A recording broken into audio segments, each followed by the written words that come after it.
صلی اللہ علی محمد صلی اللہ علی محمد صلی اللہ علی محمد۔ بسم اللہ الرحمن الرحیم، نحمدہ ونصلی علی رسولہ الکریم، اما بعد۔ سیرت النبی صلی اللہ علیہ وسلم کا یہ مبارک سلسلہ اللہ کے فضل و کرم سے جاری ہے۔ آج ہماری کلاس نمبر 71 ہے، سبق نمبر 71 ہے، اور ہجرت کے واقعات کی تفصیلات ہم پڑھ رہے تھے۔ پچھلے سبق میں بھی ہم نے اس پر بات کی تھی کہ ہجرت کے واقعے سے ہمیں کیا کیا چیزیں سیکھنے کو ملتی ہیں۔ آج بھی ہمارا موضوع یہی رہے گا کہ ہجرت کے واقعات سے اور ہمیں کیا کیا اہم باتیں سیکھنے کو ملتی ہیں، تاکہ سیرت کو ہم جسٹ واقعات کے طور پر ہی نہ پڑھیں، بلکہ اس کو آج کے دور میں اس کی پریکٹیکل امپلیمنٹیشن بھی کریں، اور یہ بھی دیکھیں کہ قرآن کریم میں جو اللہ تعالیٰ نے ارشاد فرمایا لَقَدْ كَانَ لَكُمْ فِي رَسُولِ اللَّهِ أُسْوَةٌ حَسَنَةٌ، تو آج کے دور میں حضور علیہ الصلاۃ کی سیرت سے ہمیں کیا سیکھنے کو ملتا ہے، خصوصاً ہجرت کے واقعات سے۔ تو سبق شروع کرنے سے پہلے ہمیشہ کی طرح جیسے میں عرض کرتا ہوں کہ درود شریف کا بہت پابندی کے ساتھ اہتمام کیا کریں سبق شروع کرنے سے پہلے بھی، ویسے بھی اپنی زندگی کا معمول بنا لیں، روزانہ کی بنیاد پر کم از کم 100 دفعہ درود شریف ضرور پڑھا کریں، اور جمعے کا دن ہو تو کم از کم 300 دفعہ پڑھ لیا کریں، کہ جمعے کے دن حدیث میں کثرت سے درود پڑھنے کا حکم دیا گیا ہے۔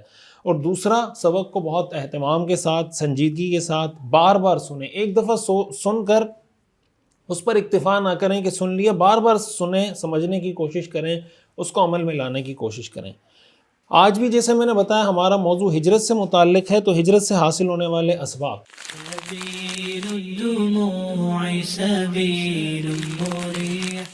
ایک اہم سبق جو ہمیں ہجرت کے واقعات سے سیکھنے کو ملتا ہے، وہ صحابہ اکرام رضوان اللہ علیہم اجمعین کی قربانیاں، ان کی جانثاری، اور ان کی حضور علیہ السلام کے حکم کے سامنے سر جھکانا ہے۔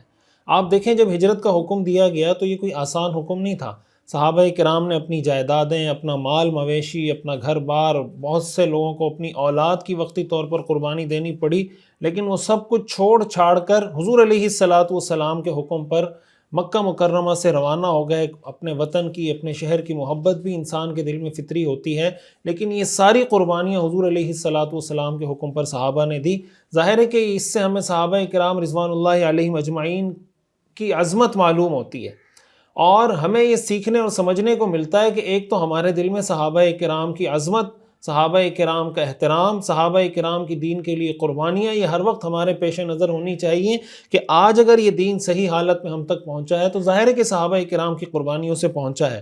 اور دوسرا اہم سبق کہ ہمیں بھی صحابہ کرام کے نقش قدم پر چلتے ہوئے اگر ہمیں دین کے لیے کوئی قربانی دینی پڑے، شریعت کا حکم آ جائے، تو پھر ہم معاشرے کی نارمز کو، معاشرے ہمارے کلچر کو، ہماری روایات کو، ان سب کو پس پش ڈال کر اگر کہیں پہ کنفلکٹ ہو رہا ہے تو ہم شریعت کو، دین کو، اللہ اور اللہ کے رسول صلی اللہ علیہ وسلم کے حکم کو ترجیح دیں۔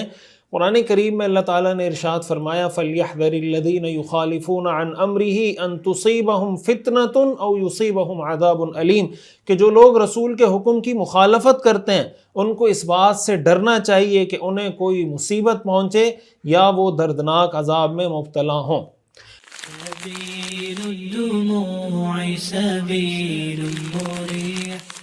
ایک اور اہم سبق جو ہمیں سیرت کے واقعات سے سیکھنے کو ملتا ہے، وہ یہ دو متضاد رویے مشرکین کے۔ دیکھیں، ایک طرف مشرکین کا رویہ، بیہیویئر دیکھیں کہ وہ حضور علیہ السلام کو قتل کرنے کے لیے پلاننگ کر رہے ہیں، منصوبہ بندی کر رہے ہیں، لوگوں کو بھیج رہے ہیں کہ تم نے جا کے قتل کرنا ہے۔ دوسری طرف دیکھیں تو ان کی امانتیں اس حال میں بھی رسول اللہ صلی اللہ علیہ وسلم کے پاس رکھی ہوئی ہیں۔ اب ایک تو یہ کہ وہ قتل کا منصوبہ بنا رہے تھے، تب بھی امانتیں حضور کے پاس تھی، قتل کا منصوبہ اس کو ایگزیکیوٹ کرنے کے لیے لوگوں کو بھیج دیا، لوگ گھر کے باہر کھڑے ہوئے، تب بھی امانتیں حضور کے پاس رکھی ہوئی ہیں۔ آپ اس سے اندازہ لگا سکتے ہیں کہ مشرکین کا حضور علیہ السلام پر ٹرسٹ کتنا تھا، اعتماد کتنا تھا، کہ ان کو اس بات کا یقین تھا کہ اگر خدا نخواستہ ہم ان کو قتل کرنے میں کامیاب بھی ہو گئے تب بھی ہماری امانتیں ہمیں ملیں گی۔ ان کو پتا تھا کہ حضور علیہ السلام کے مزاج میں، آپ کی شخصیت میں انصاف کس اعلیٰ درجے کا ہے، کہ اگر ایک دشمن کی امانت آپ کے پاس رکھی ہوئی اور وہ دشمن قتل کرنے کے لیے بھی آ رہا ہو تو اس کی امانت لوٹانا آپ پر لازم ہے، ان کو پتہ تھا کہ محمد صلی اللہ علیہ وسلم ہماری امانتوں میں خیانت نہیں کریں گے۔ یہ دنیا کی تاریخ کا ایک انوکھا ترین واقعہ ہے کہ ایک قوم ایک شخص کو قتل کرنا چاہتی ہے، عین اسی وقت میں اپنی امانتیں بھی حضور علیہ السلام کے پاس رکھی ہوئی ہیں۔ اب یہاں پر جو سمجھنے کی بات ہے کہ دیکھیں، انسان کے ایمان اور ضمیر کی ایک آواز ہوتی ہے، انسان کا ایمان اور انسان کا ضمیر انسان کو دعوت دیتا رہتا ہے، لیکن انسان کا نفس اس کو غلط باتوں کی طرف لے کر جاتا ہے۔ وجہ اس کی یہ ہے کہ نفس کی خواہشات انسان کو یہ بتا رہی ہوتی ہیں کہ تمہاری سرداری بچ جائے گی، تمہیں پیسہ مل جائے گا، تمہارا لائف سٹائل اچھا ہو جائے گا، تمہارے خاندان میں تمہاری عزت ہو جائے گی۔ اب ایک طرف دیکھیں کہ مشرکین کو اعتماد ہے کہ آپ جھوٹے نہیں ہو سکتے، خیانت والے نہیں ہو سکتے، آپ کے اخلاق بہت اعلیٰ ترین ہیں، لیکن دوسری طرف جب دعوت توحید کی بات آئی کہ بھئی اسلام قبول کر لیں، اسلام قبول نہیں کیا، کیوں؟ بھائی خاندانی فخر ہے، خطرے میں تھا کہ لوگ بولیں گے یار یہ بھی مسلمان ہو گیا۔ بت پرستی کا نظام، ان کی ایک مذہبی چودراہٹ تھی، وہ خطرے میں تھی کہ یار ہماری چودراہٹ ختم ہو جائے گی، سرداری قیادت ہم سے چھن جائے گی۔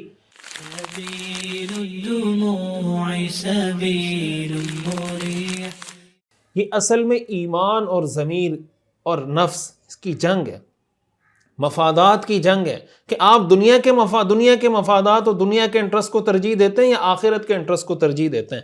اس لیے ہمیشہ ہمیں اپنی زندگی میں اس چیز کو سامنے رکھنا چاہیے کہ اگر ایمان اندر سے ایمان کی آواز آ رہی ہو، ضمیر کسی بات کی آواز دے رہی ہو، تو ہمیں ضمیر اور ایمان کی آواز پر لبیک کہہ دینا چاہیے۔ وقتی طور پر نفس کی خواہشات کو ٹھکرانے سے انسان کو لگتا ہے کہ مجھے کوئی تکلیف ہوگی، انسان کی فطرت ہے کہ وہ آسان چیز کی طرف لپکتا ہے، جلدی ملنے والی چیز کی طرف لپکتا ہے۔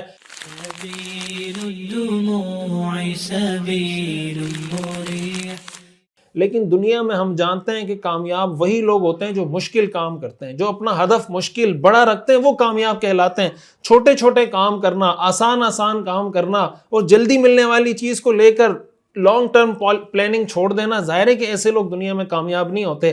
آج دنیا میں انگریز مصنفین اس بات پر کتابیں لکھ رہے ہیں کہ force your mind to do hard work, to do hard thing, force yourself to do hard thing. وہ بتا رہے ہیں کہ بھائی آپ نے پیسے زیادہ سے زیادہ کمانے ہیں تو آپ کو یہ مشکل کام کرنا پڑے گا، یہ مشکل کام کرنا پڑے گا، صبح اٹھنا پڑے گا۔ آج جب دنیا میں اس پہ ورکشاپس کرائی جا رہی ہیں کہ مشکل کام کیسے کرنا ہے، اور بتایا جاتا ہے کہ بھائی اگر تم سہولت پسندی کا اپنے کمفرٹ زون سے باہر نہیں نکلو گے تو کوئی کامیابی حاصل نہیں کر سکتے، تو بھائی اسلام تو ہمیں یہی کہتا ہے کہ اپنی شہوت کے پیچھے، اپنی نفس کی خواہشات کے پیچھے مت چلو۔ خواہشات کے پیچھے چلنے کا ایک بہت بڑا نقصان یہ ہوتا ہے کہ شہوات شبہات میں تبدیل ہو جاتے ہیں۔ یعنی آسان الفاظ میں آپ یہ سمجھیں کہ پہلے انسان گناہ کو گناہ سمجھ رہا ہوتا ہے، ایک وقت آتا ہے کہ جب وہ گناہ کا عادی ہو جاتا ہے، پھر وہ اس گناہ کے لیے جسٹیفیکیشن تلاش کرنا شروع کر دیتا ہے کہ یار سارے لوگ کر رہے ہیں، میں نے کر لیا تو کیا ہو گیا، معاشرے کا دباؤ ہے، میری نیت تو اچھی ہے، میرا دل تو صاف ہے، طرح طرح کی جسٹیفیکیشن وہ دے رہا ہوتا ہے۔ ایک ہوتا ہے گناہ، پھر اس گناہ کے لیے دلائل گھڑنا اور اس کے لیے جسٹیفیکیشن دینا، یہ وہ مرحلہ ہوتا ہے، یہ وہ سٹیپ ہوتا ہے خدا نخواستہ کہ جب انسان کا ایمان خطرے میں پڑ جاتا ہے۔ اس لیے یہ کشمکش جاری ہے، ہمیشہ سے جاری ہے، ہمیشہ جاری رہے گی۔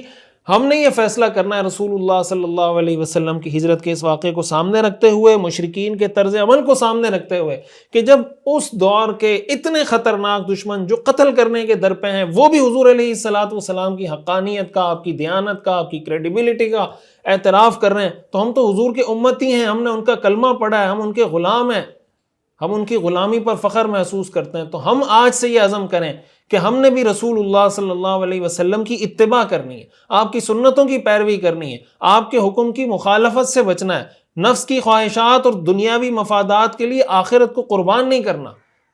مشرکین والا رویہ ہم نے اختیار نہیں کرنا، بلکہ ہم نے صحابہ کرام رضوان اللہ علیہم اجمعین کا رویہ اختیار۔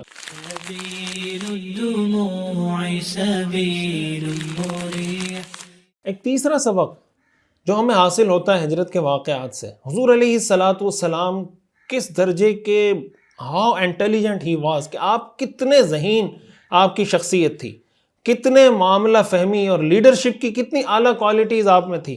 آپ تھوڑا سا اس ماحول کو اپنے ذہن میں لے کر آئیں، وہ خاکہ دماغ میں لے کر آئیں کہ مکہ مکرمہ میں آپ علیہ الصلوۃ والسلام نے دین کی دعوت دینا شروع کی. آپ اکیلے تھے، پھر آپ کی اہلیہ ساتھ ہو گئیں، 1 سے 2، 2 سے 3، 3 سے 4، تشدد ہونا شروع ہوا، مار پیٹ شروع ہوئی، سر پر اجڑی ڈالی گئی، صحابہ کو ستایا گیا، زمین پر گھسیٹا گیا، شہید کیا گیا، ٹارچر کیا گیا. شیب ابی طالب میں آپ کا بائیکاٹ کر کے آپ کو الگ تھلگ کر دیا گیا. کیا کیا سازشیں نہیں ہوئی. حضور علیہ الصلوۃ والسلام اپنے مشن کو آہستہ آہستہ لے کے چلتے رہے. ایک وقت آیا کہ حضور علیہ الصلوۃ والسلام، آپ دیکھیں آپ نہتے ہیں، آپ کے پاس کوئی مسلح لشکر نہیں ہے، کچھ ساتھی ہیں لیکن ان میں سے اکثریت خود ظلم و تشدد کا شکار ہیں. بہت سے ساتھی ایسے ہیں جو پہلے حبشہ کی طرف ہجرت کر کے جلا وطنی کی زندگی گزار رہے ہیں، ظاہری اسباب کے درجے میں انتہائی کمزور پوزیشن ہے. لیکن اس سب کچھ کو سامنے رکھیں، پھر حضور علیہ الصلوۃ والسلام کی ہجرت کے لیے منصوبہ بندی، کس طریقے سے حضور علیہ الصلوۃ والسلام لمحہ بلمحہ صورتحال کا جائزہ لیتے رہے، خفیہ طور پر حکمت عملی ترتیب دیتے رہے، اسٹریٹجی بناتے رہے. حضور علیہ الصلوۃ والسلام کی جو اسٹریٹجک تھنکنگ ہے اس کو آپ دیکھیں کہ حضور کی اسٹریٹجک تھنکنگ کیسی تھی، کیسے آپ نے ساری چیزیں پلان کی کہ نہ صرف یہ کہ آپ خود بحفاظت مکہ مکرمہ سے نکل کر مدینہ منورہ پہنچے، بلکہ آپ کے صحابہ اور صحابیات کی جماعت بھی بحفاظت ان دشمنوں کے چنگل سے نکل کر مدینہ منورہ حفاظت کے ساتھ اور سیفلی وہ وہاں پہنچ گئے. ظاہر ہے کہ یہ حضور علیہ الصلوۃ والسلام کی اعلیٰ قیادت، آپ کی لیڈرشپ اور آپ کی ذہانت اور آپ کی معاملہ فہمی کی دلیل ہے.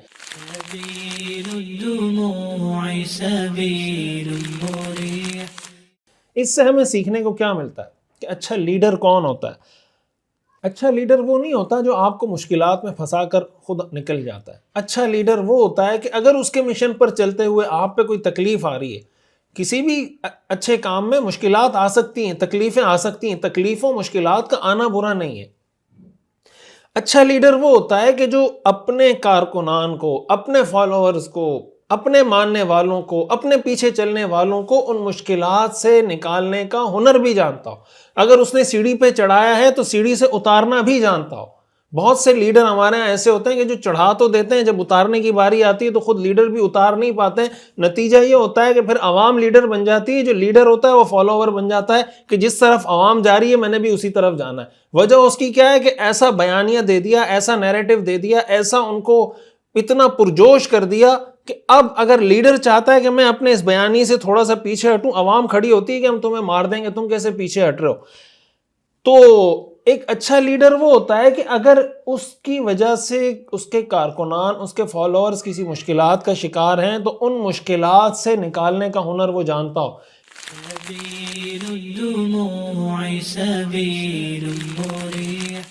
اس میں ہمارے مسلم سیاستدانوں کے لیے، مسلم پولیٹیشنز کے لیے، قائدین کے لیے، لیڈرز کے لیے سیکھنے کا بہت کچھ ہے کہ صرف جوش کافی نہیں، ہوش بھی ضروری ہے. صرف نعرے کافی نہیں، منصوبہ بندی بھی ضروری ہے. صرف مقصد بتانا نہیں، راستے کی حفاظت بھی قیادت کی ذمہ داری ہے. حالات کے بھور سے حکمت کے ساتھ اپنی اور اپنے ماننے والوں کی کشتی کو پار لگانے کا فن ہی کسی شخص کو قائد بنا سکتا ہے. اس لیے مشکلات کا آنا برا نہیں ہے، لیکن اچھے لیڈر کی نشانی یہ ہوتی ہے کہ وہ مسلسل پلاننگ کرتا رہتا ہے اسٹریٹجک تھنکنگ کے ساتھ، اور اس بات کے لیے مسلسل کوشش کرتا ہے کہ میں نے کس طرح خود بھی ان مشکل حالات سے نکلنا ہے اور اپنی قوم کو بھی مشکل حالات سے نکالنا ہے.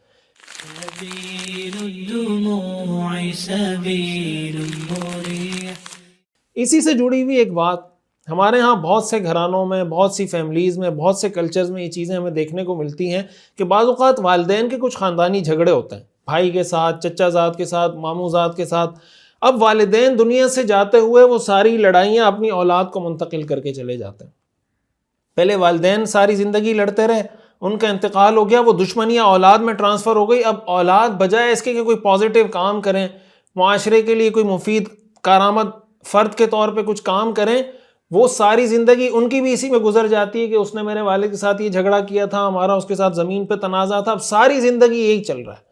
والدین کی ذمہ داری ہے کہ اپنے تنازعات، اپنے جھگڑے، اپنے اختلافات اپنی زندگی میں ختم کر کے جائیں. اپنی اولاد کو لڑائی جھگڑے پھڈوں کی میراث نہ دیں، خاندانی دشمنیاں ان میں منتقل نہ کریں. جو حل طلب مسائل ہیں کوشش کریں، والدین کی یہ کوشش ہونی چاہیے کہ بھائی میرے مرنے سے پہلے اگر کوئی اچھی چیز میراث میں دے کر نہیں جا سکتے تو کم از کم لڑائی جھگڑے تنازعات ان کو میراث میں دے کر نہ جائیں. یہ رسول اللہ صلی اللہ علیہ وسلم کی سیرت سے ہمیں سیکھنے اور سمجھنے کو ملتا ہے.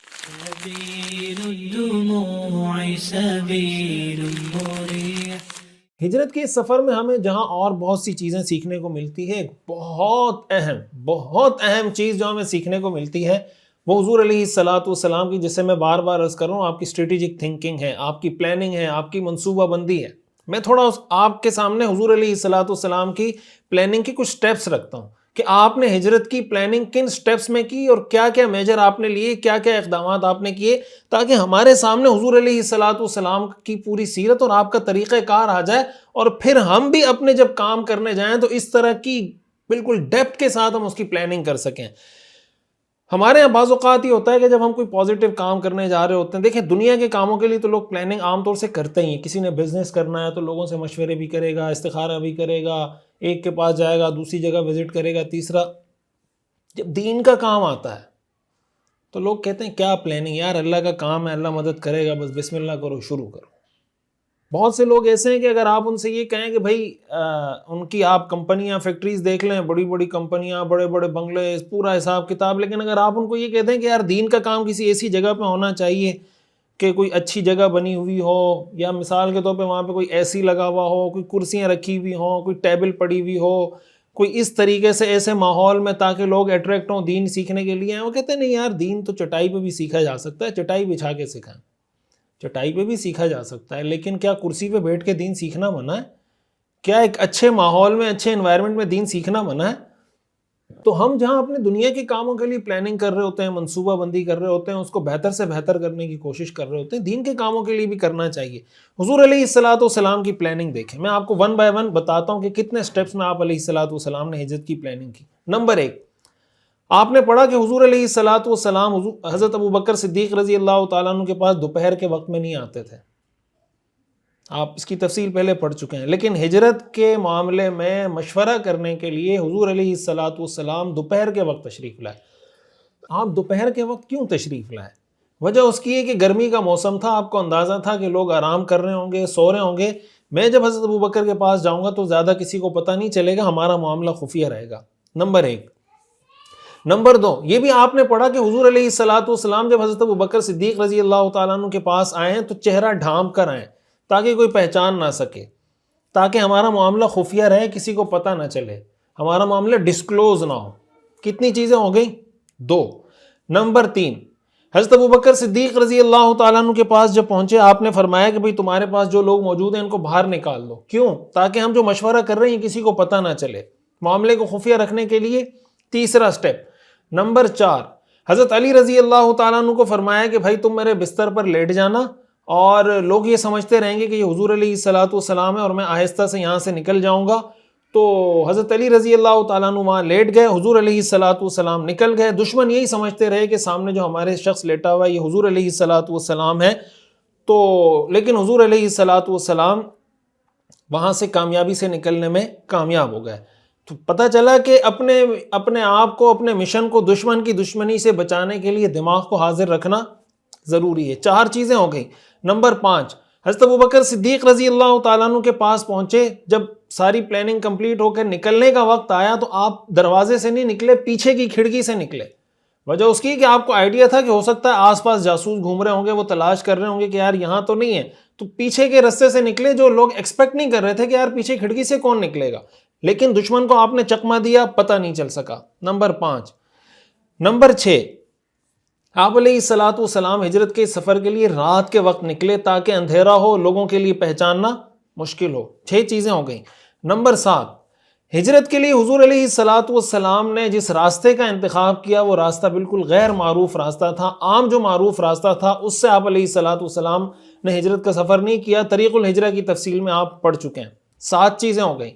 نمبر 8، آپ علیہ الصلوۃ والسلام، جیسے ہم نے پڑھا کہ مکہ مکرمہ یہاں ہے، مدینہ منورہ یہاں ہے، تو مکہ سے شمال کی جانب میں، نارتھ کی جانب میں مدینہ. حضور علیہ الصلوۃ والسلام جنوب کی جانب میں آئے غار ثور، اور غار ثور حضور علیہ الصلوۃ والسلام آئے اور 3 دن غار ثور میں آپ نے روپوشی اختیار کی. وجہ اس کی ہے کہ اگر آپ ڈائریکٹ نکل کر مدینہ منورہ جاتے تو اس میں خطرہ تھا کہ لوگ فالو کریں گے، تلاش کرنے کے لیے نکلیں گے اور وہ ہمیں پکڑ لیں گے۔ حضور علیہ الصلوۃ والسلام نیچے کی طرف آئے، غار ثور میں 3 دن رپوش رہے۔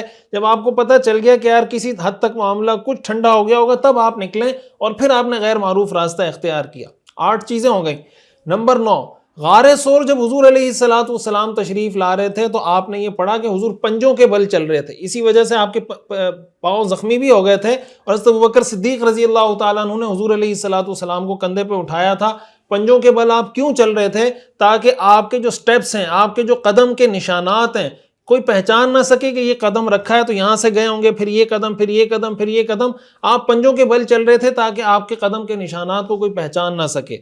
نمبر 10، حضرت عامر بن فہیرہ رضی اللہ تعالیٰ عنہ کی آپ نے ڈیوٹی لگائی کہ تم نے بکریاں چرانی ہیں اور بکریاں چراتے ہوئے آنا ہے، اور حضرت عبداللہ بن ابی بکر رضی اللہ تعالیٰ عنہ جو ہمارے پاس جاسوسی کر رہے ہوں گے، ان کے قدموں کے نشانات کو مٹاتے ہوئے جانا ہے۔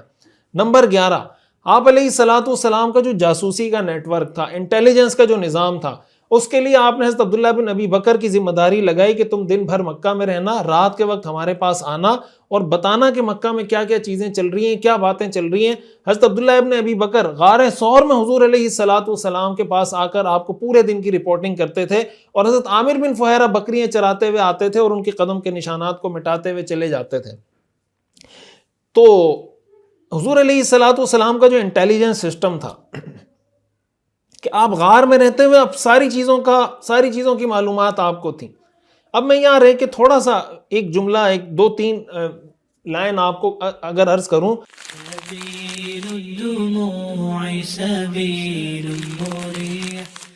کہ آج اگر مسلم ممالک کو ہم دیکھیں نا تو ان کی تباہی اور کمزوری کی جو ایک بہت بڑی وجہ ہے وہ مسلمان ملکوں کا جاسوسی نظام کمزور ہونا ہے۔ مسلمان ملکوں کے انٹیلیجنس سسٹم کا کمزور ہونا مسلمانوں کی تباہی کی وجوہات میں سے ایک بہت بڑی وجہ ہے۔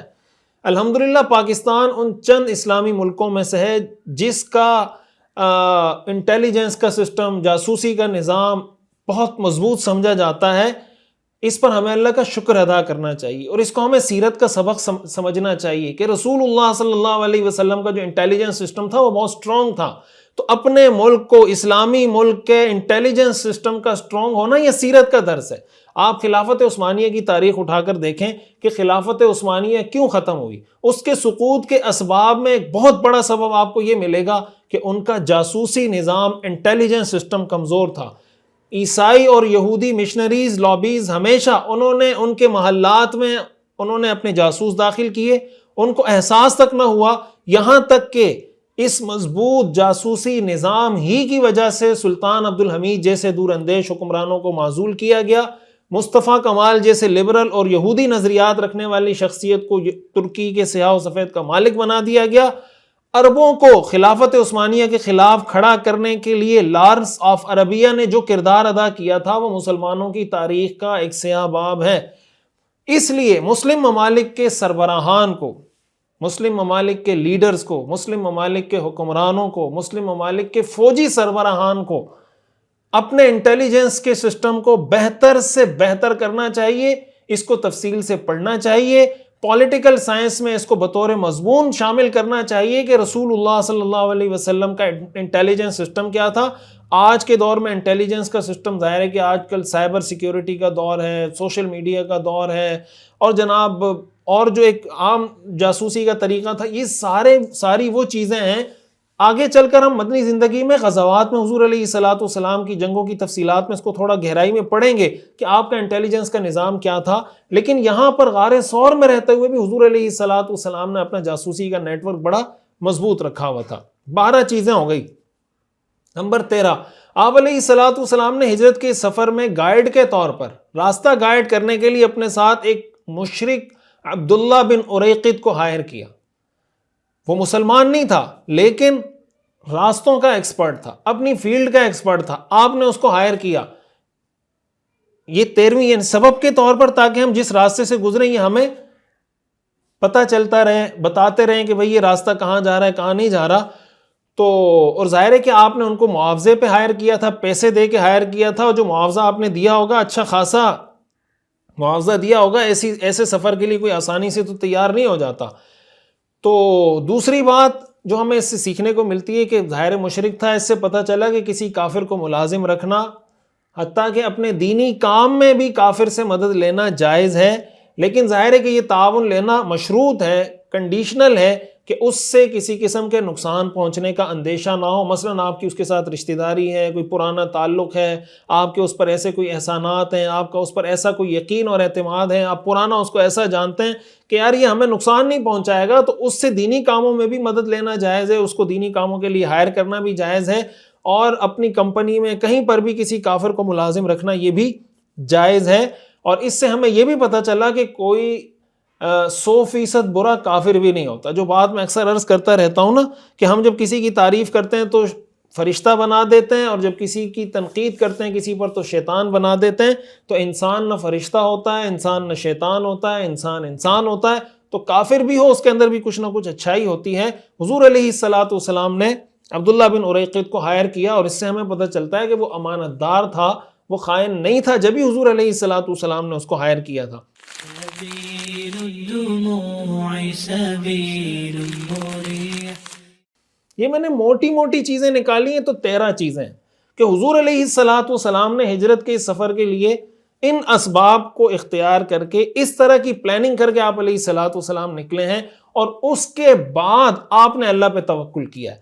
آپ کا بھروسہ تب بھی ان اسباب پہ نہیں تھا، اسباب سارے اختیار کیے، لیکن نکلتے وقت دعا کر رہے ہیں رب ادخلنی مدخل صدق واخرجنی مخرج صدق واجعل لی من لدنک سلطانا نصیرا، کہ اللہ مجھے جہاں سے داخل فرما اچھائی کے ساتھ داخل فرما، جہاں سے نکال اچھائی کے ساتھ نکال، اور مجھے خاص اپنے پاس سے ایسا اقتدار عطا فرما جس کے ساتھ تیری مدد ہو۔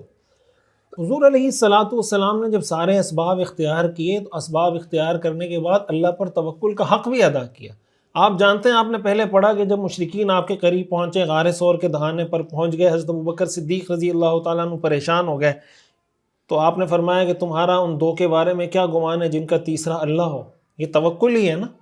اسی طرح آپ علیہ الصلوۃ والسلام جب سفر کر رہے تھے تو حضرت ابوبکر صدیق کبھی دائیں ہو جاتے، کبھی بائیں ہو جاتے، کبھی آگے ہو جاتے، کبھی پیچھے ہو جاتے، کبھی پیچھے دیکھتے، کبھی آگے دیکھتے۔ حضور علیہ الصلوۃ والسلام اسموتھلی اپنی رفتار سے چلتے چلے جا رہے ہیں۔ یہ کیا تھا؟ توکل تھا کہ بھئی ہم نے اسباب اختیار کر لیے تو اب اللہ ہماری مدد کرے گا۔ اس سب کچھ کے باوجود آپ جانتے ہیں کہ 2 خطرناک حادثات کا آپ کو سامنا کرنا پڑا۔ ایک تو مشرکین غار ثور کے دہانے پر پہنچ گئے، قریب پہنچ گئے تھے، نیچے دیکھتے تو حضور اور حضرت ابوبکر کو دیکھ لیتے۔ دوسرا سراقہ بن مالک کا واقعہ آپ نے پڑھا کہ سراقہ بن مالک پیچھا کرتے کرتے پہنچ گئے، اس کے گھوڑے کی ٹانگیں دھس گئیں تو وہ حضور علیہ الصلوۃ والسلام تک نہیں پہنچ سکا۔ اور ان دونوں صورتحال میں اگر آپ دیکھیں، حضور علیہ الصلوۃ والسلام جو ہم نے سیرت کے واقعات پڑھے، بہت مطمئن، اللہ پہ توکل، اللہ پہ اعتماد کہ بھئی کچھ نہیں ہو سکتا۔ دیکھیں آج کے دور میں ہم جب بار بار دشمن کی سازشوں کے سامنے فیل ہو رہے ہوتے ہیں نا، اور کسی سے بات کی جائے کہ بھئی دیکھیں دشمن نے یہ سازش کی، ہم ناکام ہو رہے ہیں، مسلمان ملک کمزور ہو رہے ہیں، معاشی اعتبار سے، فوجی اعتبار سے، عسکری اعتبار سے، فلاں میدان میں، فلاں فیلڈ میں، آئی ٹی کی فیلڈ میں، یہ وہ فلاں، تو ہم فوراً چیزوں کو اللہ کی تقدیر کی طرف موڑ دیتے ہیں کہ یار بس اللہ نے تقدیر میں لکھا ہوا ہے، مسلمانوں پہ تو مشکلات آتی رہتی ہیں، اسلام مسلمان ہیں تو مشکلات تو آئیں گی۔ یعنی ہم فوراً بجائے اس کے کہ اپنی غلطی کا اعتراف کریں، اس کی طرف بات موڑ دیتے ہیں کہ یار ہم چونکہ مسلمان ہیں اس لیے مشکلات آ رہی ہیں۔ یہ بات اپنی جگہ ٹھیک ہے کہ مسلمانوں پہ مشکلات آتی ہیں، اور یہ بات بھی ٹھیک ہے کہ اللہ کی تقدیر غالب ہو کر رہتی ہے، لیکن جو تیسری بات ہے، جو ہمارا قصور ہے، اس کا اعتراف ہم کب کریں گے؟ جو اسباب ہمیں اختیار کرنے چاہیے تھے، کیا وہ اسباب ہم نے اختیار کیے؟ موجودہ صورتحال میں کون سے اسباب ہیں جو ہمارے کام آ سکتے ہیں؟ دنیا میں ان مشکلات سے بچنے کے لیے اس وقت کون سی ٹیکنالوجی استعمال کی جا رہی ہے؟ کون کون سے لوگ ہیں جو ہمیں اس مشکل میں کام آ سکتے ہیں؟ کس کس فیلڈ کے لوگ اس معاملے میں ہمیں سپورٹ کر سکتے ہیں؟ آپ مجھے بتائیں کیا ہمارے ہاں اس طرح کی کوئی ورکنگ ہوتی ہے کہ یار یہ آدمی اس فیلڈ کا ہے، اس کو یہاں سے لے لو، اس کو یہاں سے لے لو، اس کو یہاں سے لے لو؟ ہجرت کے سفر میں ہمیں کیا مل رہا ہے؟ آپ نے حضرت عبداللہ بن ابی بکر کو بھی خدمت میں لگایا، حضرت عامر بن فہیرہ کو بھی خدمت میں لگایا، عبداللہ بن اریقط ایک مشرک تھا، اس سے بھی آپ نے کام لیا، حضرت اسماء کے بارے میں آپ نے پڑھا کہ وہ کھانا پہنچا دیا کرتی تھیں۔ یہ سب کیا ہے؟ ٹیم ورک ہے۔ جو لوگ اپنی فیلڈ کے ایکسپرٹ تھے ان کو آپ نے اپنی ٹیم کا حصہ بنا کر کام کیا۔ یہ جو ہم کام نہیں کر رہے اور ہر چیز کو اللہ کی تقدیر پہ ڈالتے چلے جا رہے ہیں، کب ہم اس غفلت سے توبہ کریں گے؟ اس غفلت کی نیند سے ہم کب جاگیں گے؟ جب کبھی مشکل آتی ہے ہمارا یہی ہوتا ہے کہ یار اللہ کی تقدیر ہے، ہم تو دین کا کام کر رہے ہیں، مشکلات تو آئیں گی۔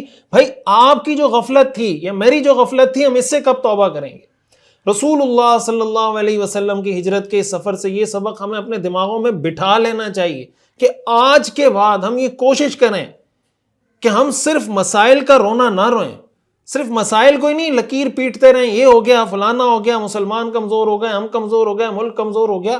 بھئی بیٹھ کے جو میں بار بار تھنک ٹینک کی بات کرتا ہوں، بھئی ہم تھنک ٹینک بنائیں، اس میں بیٹھ کے سوچیں، ریسرچ کریں، اسٹڈی کریں، مطالعہ کریں، اس پہ آگے جا کے کوئی رپورٹ تیار کریں، اس کو پبلش کریں، حکومت کو پیش کریں، اداروں کو پیش کریں۔ ہم کیا کر سکتے ہیں وہ کریں۔ سب کچھ کرنے کے بعد مشکل آتی ہے، آئے گی، کوئی مسئلے کی بات نہیں، لیکن اگر ہم اسباب ہی اختیار نہیں کر رہے، مثال کے طور پر ایک آدمی نماز پڑھنے کے لیے جا رہا ہے اور گاڑی کی کھڑکیاں کھول کے گاڑی کھلی چھوڑ کے چلا جاتا ہے، اگر میں چونکہ دین کا کام کرنے جا رہا ہوں نا، نماز پڑھنے جا رہا ہوں، تو گاڑی میں سٹارٹ ہی چھوڑ کے جا رہا ہوں، اور واپس وہ آتا ہے اور گاڑی نہیں ہوتی، تو وہ پھر یہ کہے گا کہ یار چونکہ دین کا کام کر رہا تھا تو مشکلات آتی رہتی ہیں دین کے کام میں۔ یہ لوگ اس کو یہ کہیں گے بھئی گاڑی بند کرتا، دروازے لاک کرتا، پھر نماز پڑھنے کے لیے جاتا، تو یہ دین کے کام میں یہ مشکل تجھ پہ نہیں آتی۔ یہ جو ہم سے غفلت ہو رہی ہے، بہت بڑے درجے پہ، بہت بڑی سطح پہ یہ غفلت ہم سے ہو رہی ہے۔ تو ہم مسائل کا حصہ نہ بنے، سلوشن کا حصہ بنے کہ مسائل حل کیسے ہوں گے، خامیاں کہاں ہیں، کمزوریاں کہاں ہیں، ہمیں کیسے اسکول بنانے چاہیے، کیسے مدرسے بنانے چاہیے، کیسے کالجز بنانے چاہیے، کیسی یونیورسٹیز بنانی چاہیے، اپنے بچوں کی گرومنگ کیسی کرنی ہے، تربیت کیسے کرنی ہے، ان کا مائنڈ سیٹ کیا بنانا ہے، اس پہ ہمیں کام کرنے کی ضرورت ہے۔ یہ ہجرت کا بہت اہم سبق ہے۔ ایک اور سبق جو ہمیں ہجرت کے واقعات سے سیکھنے کو ملتا ہے، وہ ہجرت کے اس پورے سفر میں نوجوانوں کا کردار ہے، یوتھ کا کردار ہے، ان کا کیا رول تھا، رول آف یوتھ ان دا ہجرہ۔ آپ دیکھیں بیعت عقبہ ہوئی، حضور علیہ السلام نے حضرت مصعب بن عمیر کو بھیجا کہ جا کے مدینہ کے لوگوں کو دین سکھائیں۔ حضرت مصعب بن عمیر بھی نوجوان تھے۔ حضرت مصعب بن عمیر رضی اللہ تعالیٰ عنہ نے وہاں جس کے پاس قیام کیا، جس صحابی کے پاس، ان کا نام ہے حضرت اسعد بن زرارہ رضی اللہ تعالیٰ عنہ۔ یہ بیعت کرنے والے صحابہ میں سب سے کم عمر صحابی تھے۔ دار ارقم کے بارے میں آپ نے پڑھا کہ دار ارقم جس صحابی کا گھر تھا، حضرت ارقم کا 16 سال ان کی عمر تھی، جن کے گھر میں حضور علیہ السلام نے مکہ مکرمہ میں مسلمانوں کا ٹھکانہ بنایا تھا۔ اسعد بن زرارہ رضی اللہ تعالیٰ عنہ بیعت کرنے والے صحابہ میں سب سے کم عمر صحابی تھے۔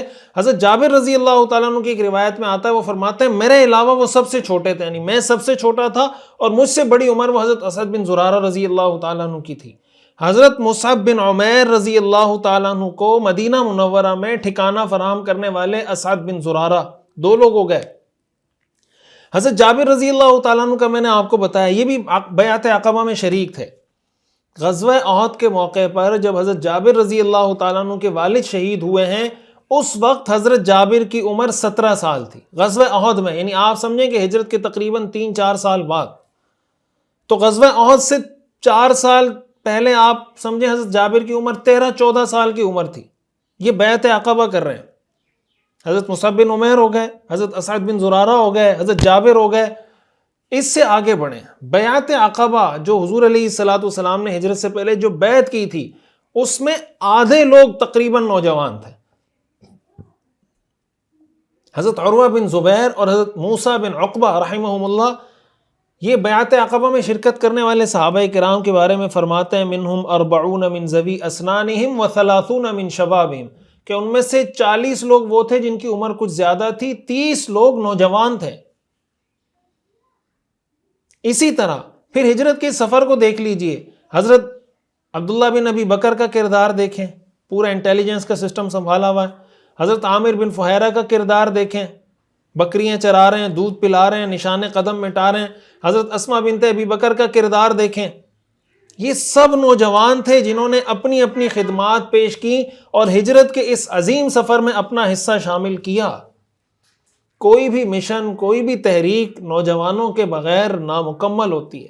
نوجوانوں میں تازہ خون ہوتا ہے، ان میں آگے بڑھنے کی لگن ہوتی ہے، وہ کچھ کرنا چاہتے ہیں، وہ کچھ بہتر قدم اٹھانا چاہتے ہیں، ان میں یہ جرت ہوتی ہے کہ وہ معاشرے سے ٹکر لے سکتے ہیں، وہ کچھ بڑا کام کرنے کا سوچ سکتے ہیں۔ حضرت علی رضی اللہ تعالیٰ عنہ کو دیکھ لیں کہ جب آپ حضور علیہ الصلوۃ والسلام کے بستر پر لیٹے ہیں، آپ کی عمر اس وقت تقریباً 20 سال تھی۔ حضرت زبیر بن عوام کو دیکھیں کہ رستے میں آتے ہوئے حضور علیہ الصلوۃ والسلام کو کپڑوں کا ہدیہ پیش کیا، آپ علیہ الصلوۃ والسلام نے وہ کپڑے پہنے۔ حضرت زبیر بن عوام بھی نوجوان تھے۔ میں نے آپ کو مکی زندگی میں بتایا تھا کہ السابقون الاولون جو صحابہ تھے مکہ مکرمہ میں، ان میں بھی اکثریت نوجوانوں کی تھی۔ حضور علیہ الصلوۃ والسلام نے جن لوگوں کو ٹارگٹ کیا تھا، ان میں 2-3 طرح کی چیزیں، کوالٹیز پائی جاتی تھی۔ نمبر 1 یہ کہ پازیٹیو مائنڈ سیٹ رکھنے والے لوگ تھے۔ نمبر 2 ان میں بہت بڑی تعداد نوجوانوں کی تھی۔ ہجرت کے اس سفر میں بھی، مدنی زندگی کے آغاز میں بھی ہمیں یہ سیکھنے سمجھنے کو ملتا ہے۔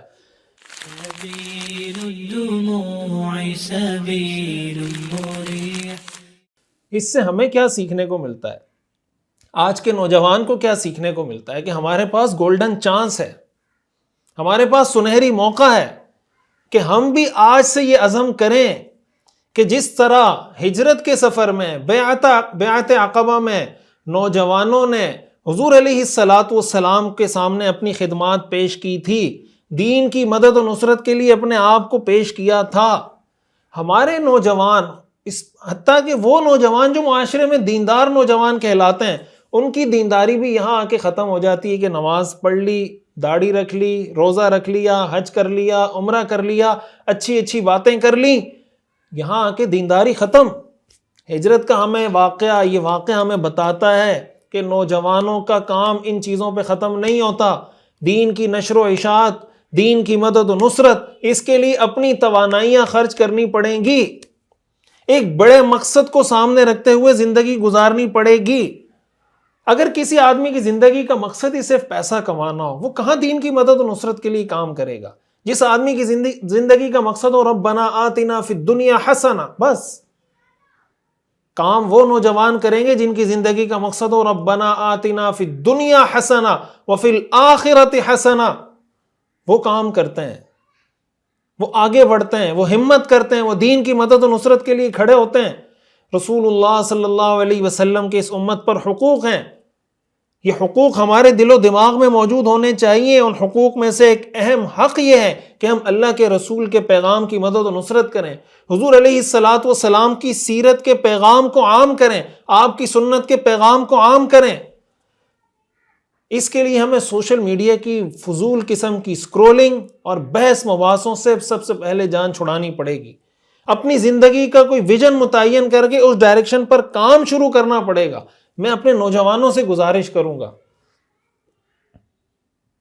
کہ آئیں اللہ کے رسول کے اس مبارک مقدس دین کی مدد و نصرت کے لیے اپنی اپنی فیلڈ میں رہ کے دین کی مدد کریں۔ کوئی آئی ٹی کی فیلڈ کا ہے، وہ اس فیلڈ میں رہتے ہوئے دین کا کام کرے۔ کوئی انجینئر ہے، وہ اپنی فیلڈ میں رہتے ہوئے دین کا کام کرے۔ کوئی ڈاکٹر ہے، وہ اپنی فیلڈ میں رہتے ہوئے دین کا کام کرے۔ کوئی عالم دین مفتی ہے، وہ اپنی فیلڈ میں رہتے ہوئے دین کا کام کرے۔ سب نے کرنا ہے۔ حضرت عبداللہ بن ابی بکر جاسوسی کر رہے تھے، یہ بھی دین کا کام تھا۔ حضرت عامر بن فہیرہ بکریاں چرا کر لا رہے تھے، یہ بھی دین کا کام تھا۔ حضرت بن اسد بن زرارہ نے ٹھکانہ دیا، یہ بھی دین کا کام تھا۔ حضرت مصعب بن عمیر قرآن پڑھانے کے لیے مدینہ چلے گئے، یہ بھی دین کا کام تھا۔ صحابہ بیعت عقبہ میں شریک ہوئے، یہ بھی دین کا کام تھا۔ حضرت اسماء بنت ابی بکر نے کھانا باندھ کے دیا، یہ بھی دین کا کام تھا۔ اپنی اپنی فیلڈ میں رہتے ہوئے دین کا کام کرنے کا عزم کریں، یہ ہجرت کا سبق ہے اور درس ہے۔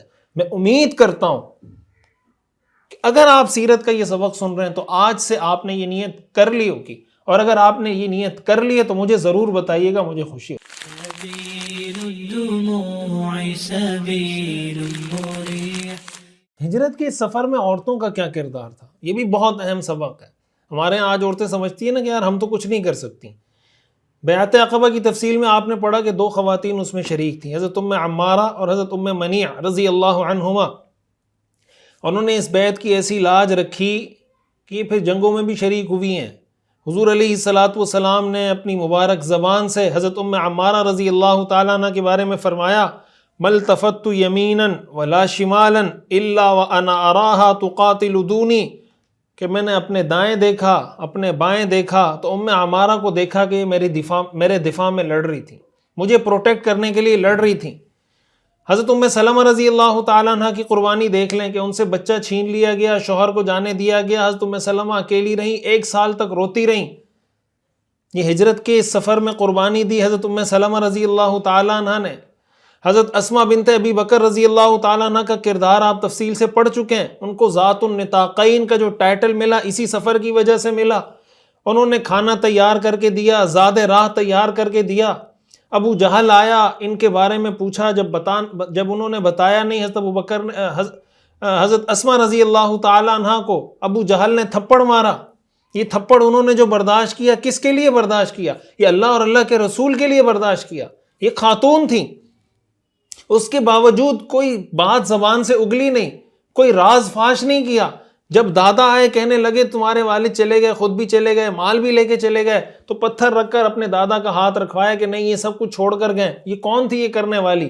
یہ حوصلہ، یہ ہمت، یہ جذبہ، یہ کس کا تھا؟ یہ خاتون کا جذبہ تھا۔ حضرت عائشہ رضی اللہ تعالیٰ عنہ نے اس سفر میں ہجرت کی۔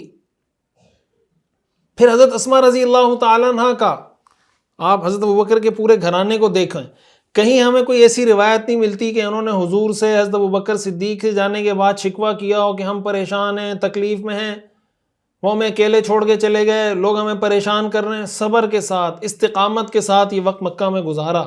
پھر ایک وقت آیا کہ جب انہوں نے ہجرت کرنی تھی، انہوں نے ہجرت کر لی۔ حضرت ام معبد کا واقعہ آپ نے پڑھا کہ انہوں نے حضور علیہ الصلوۃ والسلام کا کیسا اکرام کیا، پھر حضور علیہ الصلوۃ والسلام کی شان کو کس انداز سے بیان کیا کہ آج بھی ہم اس روایت کو بیان کرتے ہیں تو دل باغ باغ ہو جاتا ہے کہ کیا شاندار منظر کشی کی ہے حضرت ام معبد نے۔ قیامت تک لوگ اس کو پڑھتے رہیں گے، حضرت ام معبد کی اس روایت کو۔ یہ روایت کرنے والی، یہ بیان کرنے والی کون تھی؟ ایک خاتون تھی۔ اس سے پتہ چلتا ہے کہ ہجرت کے اس سفر میں خواتین کا بہت امپورٹنٹ رول تھا۔ آج عورتوں کے پاس بھی سنہری موقع ہے۔ خواتین کی معاشرے میں اہمیت یہ ریڑھ کی ہڈی کی حیثیت رکھتی ہے۔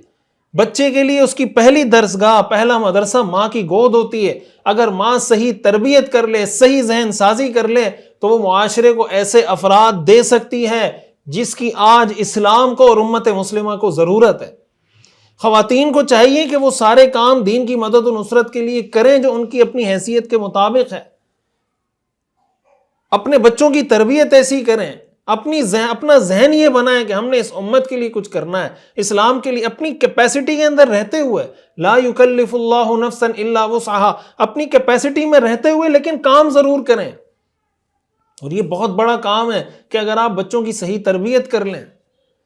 آج جو ہماری مائیں، ہماری خواتین بہنیں ٹک ٹاک میں اور ویڈیوز میں اور اسکرولنگ میں اور ڈراموں میں جو مبتلا ہو گئی ہیں، اس سے توبہ کریں۔ صحابیات کی زندگی کو پڑھیں، امہات المؤمنین، ازواج مطہرات رضوان اللہ علیہم اجمعین، حضور کی صاحبزادیوں کے حالات کو پڑھیں، ان کو اپنا رول ماڈل بنائیں، ان کو فالو کرنا شروع کریں۔ سبيل الدموع سبيل مريح۔ ایک اور اہم سبق جو ہمیں سیکھنے کو ملتا ہے وہ ٹیم ورک، ٹیم مینجمنٹ۔ حضور علیہ الصلوۃ والسلام نے اس پورے سفر کے لیے ایک ٹیم تیار کی۔ بار بار ہم اس بات کو ڈسکس کر چکے ہیں۔ تو آپ جب کوئی بڑا کام کرنے جاتے ہیں آپ کو ٹیم چاہیے ہوتی ہے۔ اکیلے آپ کوئی بہت بڑا پروجیکٹ نہیں چلا سکتے۔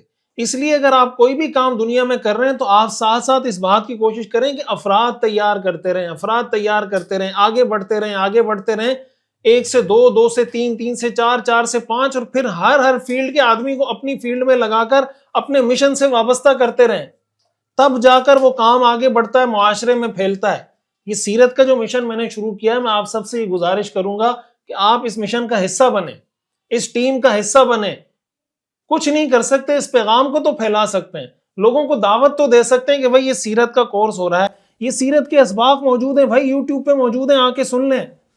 یہ دعوت تو دے سکتے ہیں، اس کی مہم تو چلا سکتے ہیں، اس کی مارکیٹنگ، تشہیر، دعوتی مہم تو چلا سکتے ہیں۔ اور اگر کوئی اپنی فیلڈ کا ایکسپرٹ ہے اور اس فیلڈ کے اندر اس سیرت مشن میں حصہ لینا چاہتا ہے کہ یار میں آئی ٹی کی فیلڈ کا ایکسپرٹ ہوں، میں اپلیکیشن اچھی بنا سکتا ہوں، میں ویب سائٹ اچھی بنا سکتا ہوں، یا میں ریسرچ اچھی کر سکتا ہوں، تو ہمیں بتائیں، ہم چاہیں گے کہ وہ اس مشن کا حصہ بنیں تاکہ ہم بہتر سے بہتر طریقے سے اس کام کو کر سکیں۔ اوورآل ہمیں ویسے بھی یہ سبق ملتا ہے کہ ہمیں ٹیم ورک کرنا چاہیے، ٹیم مینجمنٹ کرنی چاہیے، افراد کو تیار کرنا چاہیے. آپ کے ادارے میں اگر کچھ لوگ کام کر رہے ہیں، آپ کوشش کریں ان کو ٹرین کریں، ان کو تربیت دیں، ان کو تیار کریں. اس سے آپ کا کام بڑھے گا. میں نے کہیں سنا تھا کہ لوگ کہتے ہیں کہ یار اگر ہم اپنے ورکر کو ٹرین کر دیں اور کل وہ چھوڑ کے چلے جائیں تو کیا ہوگا؟ تو انہوں نے کہا کہ اگر چھوڑ کے نہ جائیں تو کیا ہوگا؟ اگر چھوڑ کے نہیں جائیں گے تو آپ کا اور آپ کے ادارے کا نقصان ہوگا، اور اگر چلے جائیں چلیں آپ کے ادارے کا نقصان اگر کسی حد تک آپ کو لگتا ہوگا، فائدہ تو ہو گیا نا، ایک سوسائٹی کو تو فائدہ ہو جائے گا. آپ دوسرے لوگوں کو لائیں، ان کو ٹرین کریں، لیکن اچھی ٹیم بنائیں کوئی بھی کام اگر آپ کرنا چاہتے ہیں. سبيل الدموع سبيل مريح. ہجرت کے سفر میں کئی معجزات بھی پیش آئے ہیں، اور یہ ہمیں سیکھنے سمجھنے کو ملتا ہے کہ ایک مسلمان معجزات پر بھی ایمان لاتا ہے. مثلا حضور علیہ الصلوۃ والسلام جب گھر سے نکلے، مشرکین باہر کھڑے ہوئے، آپ نے مٹی پھینکی، وجعلنا من بین ایدیہم سدا ومن خلفہم سدا فاغشیناہم فہم لا یبصرون، اور آپ وہاں سے نکل گئے. یہ کیا تھا؟ حضور علیہ الصلوۃ والسلام کا معجزہ تھا. مشرکین آپ کو نہیں دیکھ سکے. دوسرے نمبر پر مشرکین غار کے دہانے پر پہنچ گئے، اگر نیچے دیکھ لیتے آپ کو پا لیتے، نہیں دیکھ سکے. یہ حضور علیہ الصلوۃ والسلام کا معجزہ تھا. غار کے دہانے پر جالا بن دیا گیا، یہ کیا تھا؟ حضور علیہ الصلوۃ والسلام کا معجزہ تھا. سراقہ بن مالک پیچھا کرنے لگے، ان کا گھوڑا دھسا، بار بار دھسا، یہ کیا تھا؟ معجزہ تھا. حضرت معبد کی بکریوں میں بکریاں اس میں دودھ نہیں تھا، آپ نے ہاتھ پھیرا، اس کے تھن دودھ سے بھر گئے. یہ سب حضور علیہ الصلوۃ والسلام کے معجزات ہیں. ہجرت کے ان واقعات سے ہمیں یہ سیکھنے سمجھنے کو ملتا ہے کہ ایک مسلمان کا معجزات پر ایمان لانا ضروری ہے. جس کے دل میں ایمان نہیں ہوتا نا، وہ اس طرح کی چیزوں کو اتفاق پر ڈال دیتا ہے کہ اتفاق سے ایسا ہو گیا، اتفاق سے مشرکین کی نظر نیچے نہیں پڑی. تو وہ جن لوگوں کا ایمان نہیں ہوتا، وہ اس طرح جو معجزات ان کے سامنے آتے ہیں تو وہ اس میں یا تو ایسی تعویلیں شروع کر دیتے ہیں جو تعویل بنتی نہیں ہے، یا پھر کہہ دیں گے یار یہ تو اتفاق سے ایسا ہو گیا. بھائی اتفاق سے سراقہ بن مالک کے گھوڑے کے پاؤں دھس گئے، اتفاق سے مشرکین کی نظر نہیں پڑی، اتفاق سے معبد کی بکریوں کے تھن دودھ سے بھر گئے. ساری چیزوں میں کہاں کس چیز کو آپ اتفاق کے کھاتے میں ڈالیں گے؟ قرآن کریم میں انبیاء کرام کے کئی معجزات کا تذکرہ ہے. صحیح بخاری کی روایات میں کئی معجزات کا تذکرہ ہمیں ملتا ہے. اسی طرح صحابہ کرام کی کرامات کا تذکرہ ہمیں ملتا ہے صحیح بخاری کے اندر، صحیح مسلم کے اندر. قرآن کریم کے اندر اولیاء کرام کی، حضرت مریم علیہ السلام کی جو کرامت قرآن کریم میں اس کا تذکرہ ملتا ہے. تو جو معجزات صحیح روایات سے مستند طریقے سے ثابت ہوں، اس پر ایمان لانا یہ بھی ایک مسلمان کا کام ہے، ہمارے ایمان کا حصہ ہے. ہجرت کے اس واقعے سے ہمیں جہاں اور بہت سی چیزیں سیکھنے سمجھنے کو ملتی ہیں، یہ چیز بھی سیکھنے سمجھنے کو ملتی ہے کہ اگر کوئی معجزہ قرآن سے، صحیح احادیث سے، صحیح روایات سے ہم تک پہنچا ہو، اس پر ایمان لانا بھی ہماری ذمہ داری ہے. وہ ہماری عقل میں آتا ہو، ہمیں سمجھ میں آتا ہو یا نہ آتا ہو، اگر وہ واقعہ پیش آیا ہے. آپ نے پیچھے شق صدر میں معجزہ معراج کے واقعے میں اس کی تفصیل سن لی ہے، میں نے آپ کو بتایا ہے اس میں تفصیل سے معراج کے واقعے میں کہ سائنس اور عقل اور معجزات ان کا آپس میں کیا تعلق ہے اور معجزہ کیا ہوتا ہے. اس کی تفصیل اگر آپ دوبارہ سننا چاہیں تو معراج کے جو ہمارے 10 اسباق ہیں، اس کا جو آخری سبق ہے 10واں، وہ اسپیشلی اسی موضوع پر ہے. کچھ شق صدر کے اندر بھی ہم نے اس پہ بات کی ہے، آپ اس کی تفصیل وہاں سن سکتے ہیں. سبيل الدموع سبيل مريح. ہجرت کے اس سفر سے ہمیں جو ایک اور سبق سیکھنے کو ملتا ہے، حضرت بریدہ اسلمی رضی اللہ تعالیٰ عنہ کا واقعہ آپ نے پڑھا کہ آپ علیہ الصلوۃ والسلام نے ان کو دعوت دی، وہ مسلمان ہو گئے. تو اس سے پتہ چلتا ہے کہ دیکھیں حضور علیہ الصلوۃ والسلام کتنے مشکل حالات میں تھے، کس مشکل سفر میں تھے، پریشان. لیکن اس کے باوجود جب آپ کو پتہ چلا کہ یار یہ موقع ہے، اس بندے کو دعوت دینی چاہیے، یہ ایکسیپٹ کر لے گا، آپ نے دعوت دے دی. ایک ویژنری آدمی ہمیشہ یہ سوچتا ہے کہ یار میں اپنے ویژن کے لیے کیسے کام کر سکتا ہوں. وہ ہمیشہ اپنے ویژن سے وابستہ رہتا ہے. جہاں اس کو موقع ملتا ہے کہ یار یہاں کام ہو سکتا ہے، وہ اپنا کام کر دیتا ہے. ایک تو ہوتا ہے نا بے موقع بے محل بات کرنا، میں اس کی بات نہیں کر رہا. اگر آپ کو لگتا ہے یہ موقع اچھا ہے، یہ اپرچونٹی اچھی ہے، یہاں اگر میں بات کروں گا اس کا فائدہ ہوگا، وہ پھر اپنی تھکاوٹ کو، اپنے سفر کو، اپنی چیزوں کو نہیں دیکھتا، وہ اپنے ویژن اور اپنے مشن کو دیکھ رہا ہوتا ہے. رسول اللہ صلی اللہ علیہ وسلم کے طرز عمل سے ہمیں یہ سیکھنے سمجھنے کو ملتا ہے. سبيل الدموع سبيل مريح. ایک اور سبق جو ہجرت کے اس واقعے سے ہمیں سیکھنے سمجھنے کو ملتا ہے کہ جب آپ علیہ الصلوۃ والسلام مدینہ منورہ پہنچے ہیں تو مہاجر بھی خوش، انصار بھی خوش، اس پر خوش کہ اللہ کے رسول ہمارے پاس تشریف لے آئے، پھر اس پر خوش کہ اللہ کے رسول صلی اللہ علیہ وسلم حفاظت کے ساتھ مدینہ منورہ پہنچ گئے۔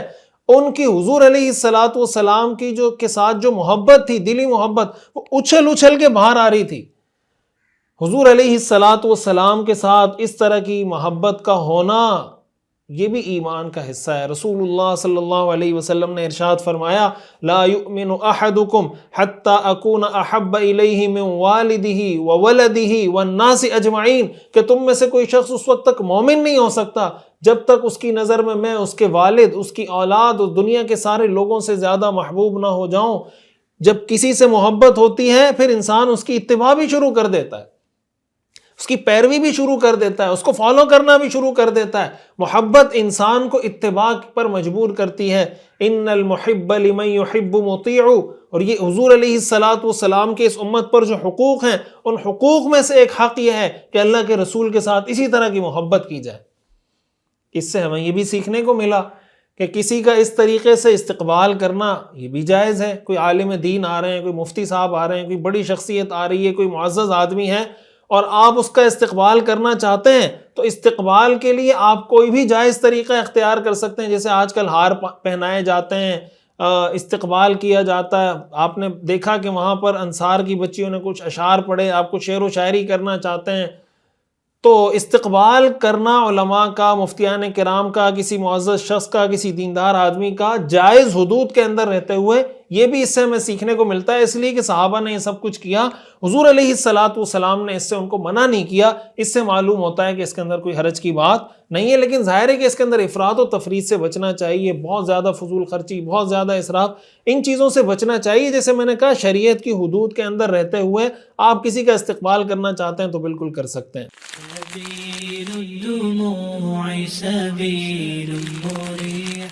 آپ نے دیکھا کہ انصاری صحابہ کس طرح ایک دوسرے سے مقابلہ کر رہے تھے کہ حضور ہمارے مہمان بنے۔ ہر قبیلہ کہہ رہا ہے یا رسول اللہ ہمارے پاس تشریف لے آئیں، یا رسول اللہ ہمارے پاس تشریف لے آئیں، یا رسول اللہ ہمارے پاس تشریف لے آئیں۔ یہ انصاری صحابہ کی محبت تھی نا حضور سے، اور یہ بھی سیکھنے کو ملتا ہے نا کہ صحابہ دین کے کام میں، خیر کے کام میں کیسے ایک دوسرے سے آگے بڑھتے تھے۔ یہ جو قرآن کریم میں آتا ہے نا، فاستبقوا الخیرات، نیکی کے کاموں میں ایک دوسرے سے آگے بڑھو، وسارعوا الی مغفرۃ من ربکم، اپنے رب کی مغفرت کی طرف دوڑے ہوئے چلے آؤ۔ صحابہ کی زندگی میں ہمیں یہ ملتا ہے، یہ ہمارے سیکھنے کی چیز ہے کہ دین کے کام کے لیے اگر کوئی موقع ملے تو انسان کی یہ خواہش ہونی چاہیے کہ یہ کام میں کر لوں، دوسرا کہے نہیں میں کروں، تیسرا کہے نہیں میں کروں، ایسی پوزیشن ہماری ہونی چاہیے۔ یہی انصاری صحابہ کے طرز عمل سے ہمیں سیکھنے کو ملتا ہے۔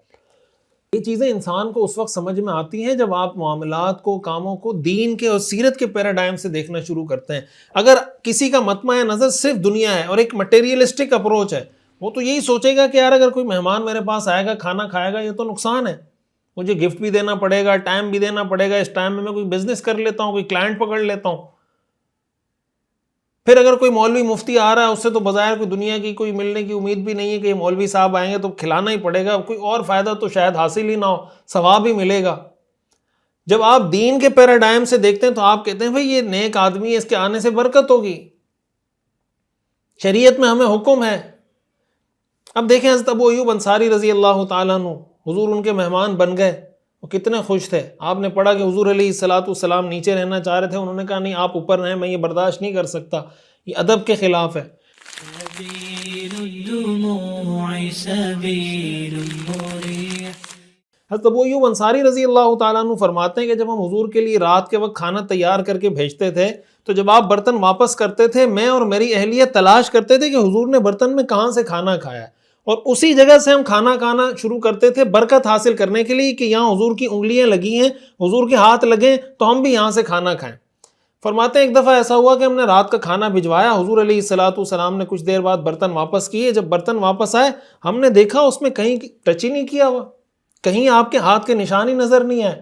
تو یہ فرماتے ہیں میں گھبراتا ہوا، ڈرتا ہوا حضور کے پاس پہنچا کہ یا رسول اللہ ہم نے کھانا پیش کیا تھا لیکن آپ نے تو وہ برتن، وہ کھانا ایز اٹ از ہمیں واپس کر دیا، آپ کے ہاتھوں کے نشان ہمیں نظر نہیں آئے۔ آپ جب ہمیں واپس کرتے تھے ہم آپ کے ہاتھوں کے نشان تلاش کر کے وہاں سے کھانا کھاتے تھے برکت حاصل کرنے کے لیے، تو کیا ایسی کیا بات ہوئی ہے؟ آپ علیہ الصلوۃ والسلام نے فرمایا کہ بھائی مجھے اس میں اس درخت کی بو محسوس ہوئی ہے، تم نے اس کے اندر پیاز اور لہسن ڈالا ہوا تھا، مجھے اس کی بو محسوس ہوئی ہے، اور میں فرشتوں سے بات چیت کرتا ہوں، اس لیے میں یہ چیزیں نہیں کھاتا۔ اما انتم فکلو، جہاں تک تمہاری بات ہے تم کھا لیا کرو، تمہیں کوئی مسئلہ نہیں ہے۔ تو حضرت ابو ایوب انصاری رضی اللہ تعالیٰ عنہ فرماتے ہیں کہ پھر ہم نے وہ کھانا کھا لیا، لیکن اس کے بعد کبھی ہم نے حضور علیہ الصلوۃ والسلام کے کھانے کے اندر پیاز اور لہسن نہیں ڈالا۔ اس سے کیا معلوم ہوتا ہے کہ صحابہ کرام رضوان اللہ علیہم اجمعین اور حضرت ابو ایوب انصاری رضی اللہ تعالیٰ عنہ وہ یہ چاہتے تھے کہ اللہ کے رسول ہمارے گھر میں آئیں گے تو برکت ہوگی۔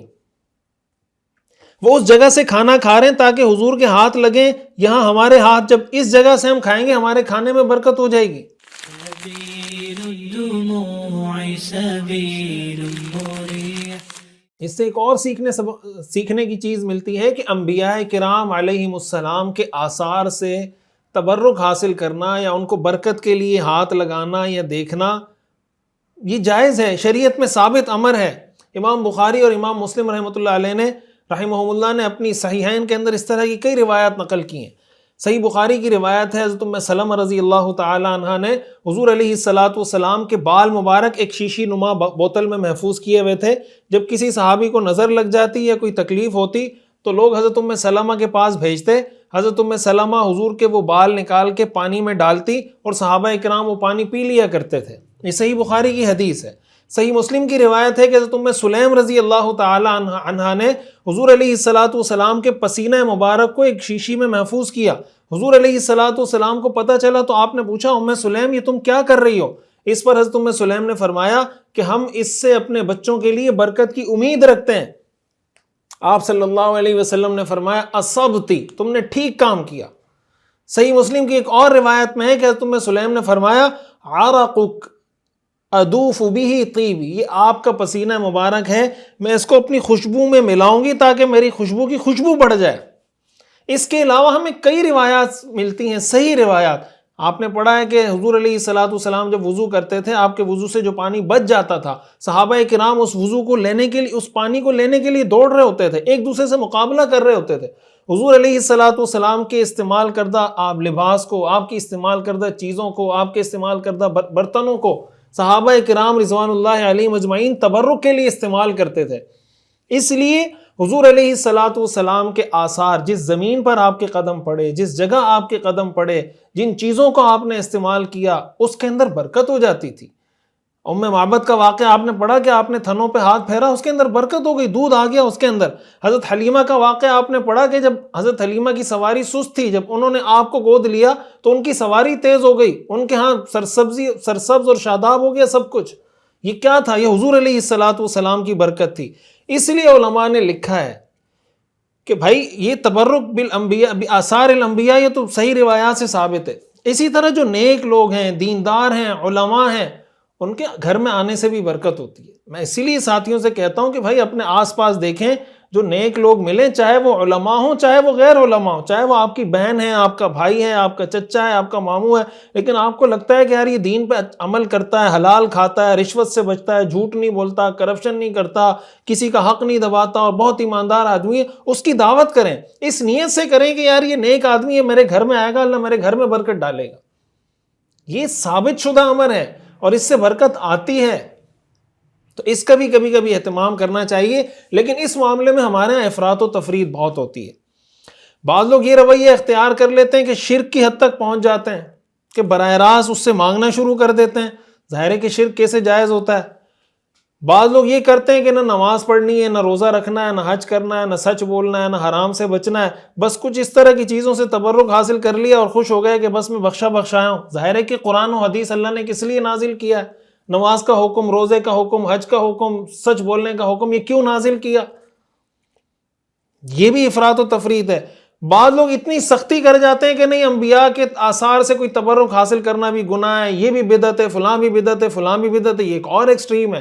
تو اس کے اندر جو افراط و تفریط ہے، اس سے بچ کر جو چیز سیرت سے، حدیث سے جتنی ثابت ہے اس پر ایمان لانا، اس کو وہی حیثیت دینا، یہ شریعت ہے۔ یہ جو میں اکثر کہتا ہوں نا کہ سیرت پڑھنے کے مقاصد میں سے ایک مقصد یہ ہے کہ ہم نے جن چیزوں کے بارے میں اپنے کلچر کی، اپنی روایات کی وجہ سے فیملی بیک گراؤنڈ کی وجہ سے کانسیپٹ بنایا ہوا ہے. سیرت پڑھنے کی وجہ سے ہمارے سامنے وہ چیزیں کلیئر ہو جائیں گی کہ صحیح کیا ہے اور غلط کیا ہے. اس بارے میں بھی اگر کسی میں افراط و تفریط ہے تو سیرت کے ان واقعات کو سامنے رکھتے ہوئے اپنا نظریہ اور اپنا عقیدہ ٹھیک کر لے. ہجرت کے اس واقعات میں، یہ جو ہجرت کے واقعات ہیں، اس میں اور بھی بہت کچھ چیزیں سیکھنے سمجھنے کو ہیں. انشاءاللہ اگلے سبق میں ہم کوشش کریں گے کہ ہم اس کو مکمل کر سکیں، ہجرت کے اس واقعے کو، اور پھر ہم آگے بڑھ سکیں کہ مسجد نبوی کی تعمیر کیسے ہوئی. اللہ تعالی ہمیں سمجھنے کی اور عمل کرنے کی توفیق عطا فرمائے. آج کے سبق سے متعلق کچھ سوالات ہیں جو میں آپ کے سامنے رکھتا ہوں. آپ نے ان سوالات کے جوابات دینے ہیں. یقیناً ان سب جوابات کے بارے میں آپ اس ویڈیو میں جان چکے ہیں. اگر وہ سوالات جواب آپ کو نہیں آ رہا تو اس سبق کو دوبارہ سنیں، بار بار سنیں، لیکن کمنٹ میں جواب ضرور دیں. اور ایک بات جیسے میں عرض کرتا رہتا ہوں کہ بھائی ویڈیو کے بارے میں کمنٹ ضرور کیا کریں، اپنی رائے ضرور دیا کریں کہ آپ کو سبق سن کے کیسا لگتا ہے، کچھ بتایا کریں. اس سے دوسرے لوگوں کو موٹیویشن ملتی ہے. پہلا سوال یہ ہے کہ ہجرت کے موقع پر مشرکین کا وہ کون سا انوکھا تضاد تھا جو تاریخ عالم میں نہیں ملتا؟ وہ یہ کہ آپ سے محبت بھی کرتے تھے، مخالفت بھی کرتے تھے، قتل کرنا چاہتے تھے لیکن امانتیں بھی آپ کے پاس تھی، آپ کے رشتہ دار تھے مگر پہچانتے نہیں تھے. حضور علیہ الصلوۃ والسلام نے حضرت ابوبکر کے گھر جانے کے لیے دوپہر کے وقت کا انتخاب کیوں کیا؟ اس وقت لوگ سو رہے تھے تاکہ منصوبہ خفیہ رہے. اس وقت دھوپ کم تھی. اس وقت حضرت ابوبکر رضی اللہ عنہ گھر پر اکیلے تھے. غار ثور مکہ سے کس سمت میں ہے؟ شمال، جنوب یا مشرق؟ غار ثور کی طرف جاتے ہوئے حضور علیہ الصلوۃ والسلام نے اپنے قدموں کے نشانات چھپانے کے لیے کیا طریقہ اختیار کیا؟ ریت سے نشان مٹاتے ہوئے جاتے تھے، پنجوں کے بل چل رہے تھے، جوتے الٹے پہن کر چل رہے تھے؟ مکہ میں قریش کی سرگرمیوں کی خبریں غار تک پہنچانے کی ذمہ داری کس کی تھی؟ حضرت عامر بن فہیرہ رضی اللہ عنہ، حضرت عبداللہ بن ابی بکر رضی اللہ عنہ، حضرت اسماء بنت ابی بکر رضی اللہ عنہ. حضرت عامر بن فہیرہ رضی اللہ تعالی عنہ کی ہجرت کے منصوبے میں کیا ڈیوٹی تھی؟ وہ بکریاں چرا کر نشانات قدم مٹاتے اور دودھ مہیا کرتے، دشمنوں کو غلط راستہ بتاتے، غار کے دہانے پر پہرا دیتے. حضور علیہ الصلوۃ والسلام نے ہجرت کے سفر میں عبداللہ بن اریقط کو بطور گائیڈ ساتھ لیا. ان کا مذہبی تعلق کیا تھا؟ مسلمان ہو چکے تھے، مشرک تھے، عیسائی تھے؟ ہجرت کے وقت حضرت علی رضی اللہ تعالیٰ عنہ کی عمر لگ بھگ کتنی تھی جب وہ حضور کے بستر پر لیٹے تھے؟ 15 سال، 20 سال، 25 سال؟ حضرت ابو ایوب انصاری رضی اللہ تعالی عنہ حضور صلی اللہ علیہ وسلم کے برتن میں ہاتھ کے نشانات کیوں تلاش کرتے تھے؟ صفائی چیک کرنے کے لیے، برکت حاصل کرنے کے لیے، یہ دیکھنے کے لیے کہ کتنا کھانا کھایا ہے؟